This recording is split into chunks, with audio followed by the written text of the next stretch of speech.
মাধ্যমিকের ষষ্ঠ থেকে নবম শ্রেণীর শিক্ষার্থীদের অর্ধবার্ষিক পরীক্ষা এবং বার্ষিক পরীক্ষার সিলেবাস, এছাড়াও দশম শ্রেণীর শিক্ষার্থীদের জন্য প্রাক নির্বাচনী এবং নির্বাচনী পরীক্ষার সিলেবাস নিয়ে নোটিশ প্রকাশ করেছে শিক্ষা বোর্ড। এ বিষয়ে আমরা বিস্তারিত জানব আমাদের আজকের ভিডিওতে।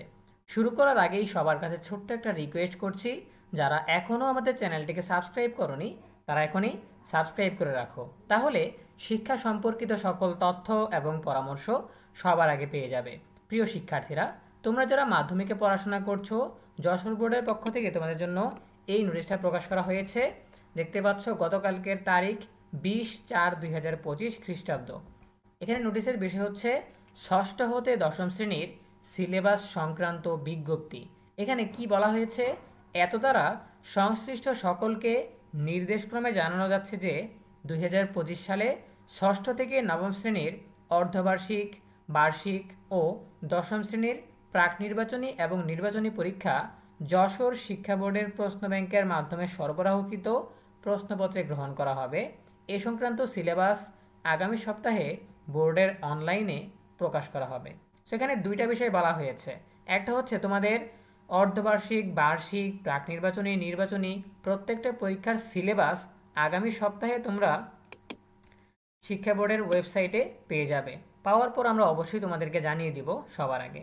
আর দ্বিতীয়ত যেই বিষয়টা উল্লেখ করা হয়েছে সেটা হচ্ছে যশোর শিক্ষা বোর্ডের প্রশ্ন ব্যাংকের মাধ্যমে সরবরাহকৃত প্রশ্নপত্রে তোমাদের পরীক্ষা হবে। অর্থাৎ তোমাদের যে অর্ধবার্ষিক পরীক্ষা, বার্ষিক পরীক্ষা, প্রাক নির্বাচনী পরীক্ষা, নির্বাচনী পরীক্ষা প্রত্যেকটা পরীক্ষার জন্য শিক্ষা বোর্ডের পক্ষ থেকে প্রশ্ন ব্যাংক পাঠানো হবে।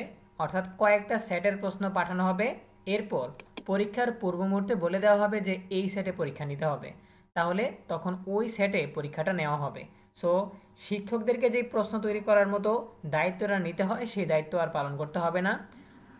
শিক্ষা বোর্ডের পক্ষ থেকেই প্রশ্ন দেওয়া হবে, সেই প্রশ্ন দিয়েই শিক্ষার্থীদের পরীক্ষা নেওয়া হবে।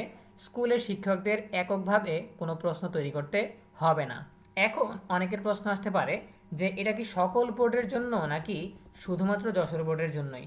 সো আমরা যদি দেখার চেষ্টা করি যে ঢাকা শিক্ষা বোর্ডের অধীনে এরকম কোনো নোটিশ প্রকাশ করা হয়েছে কি না, তাহলে আমরা ঢাকা শিক্ষা বোর্ডে চলে যাব। দেখো, কেন্দ্রীয়ভাবে যত নোটিশ প্রকাশ করা হয় সেগুলো কিন্তু ঢাকা বোর্ডের অধীনেই প্রকাশ করা হয়। এখন এটা যেহেতু যশোর বোর্ড এককভাবে প্রকাশ করেছে, সুতরাং ঢাকা বোর্ড বা অন্যান্য শিক্ষা বোর্ডে এই ধরনের কোনো নোটিশ প্রকাশ করা হয়নি। সুতরাং এখানে স্পষ্টত বলা হয়েছে যে যশোর শিক্ষা বোর্ডের প্রশ্ন ব্যাংকের মাধ্যমে, ঠিক আছে। তার মানে শুধুমাত্র যশোর বোর্ডই এই দায়িত্বটা নিচ্ছে যে শিক্ষা বোর্ডের পক্ষ থেকে শিক্ষার্থীদের জন্য প্রশ্ন প্রণয়ন করা হবে এবং সেই প্রশ্ন দিয়ে ওই বোর্ডের আওতাধীন সকল শিক্ষার্থী তাদের পরীক্ষাগুলোতে অংশগ্রহণ করবে, ঠিক আছে। এই বিষয়ে অন্যান্য বোর্ড কিছু বলেনি। আমরা আগেও একবার দেখেছি, ঠিক আছে, যে যশোর বোর্ড থেকে এরকম নির্দেশনা দেওয়া হয়েছে যে যশোর বোর্ড প্রণয়নকৃত প্রশ্নে শিক্ষার্থীদের পরীক্ষা নিতে হবে। কোনো স্কুল বা কোনো শিক্ষা প্রতিষ্ঠান এককভাবে প্রশ্ন তৈরি করতে পারবে না বা সেই প্রশ্নে পরীক্ষা নিতে পারবে না।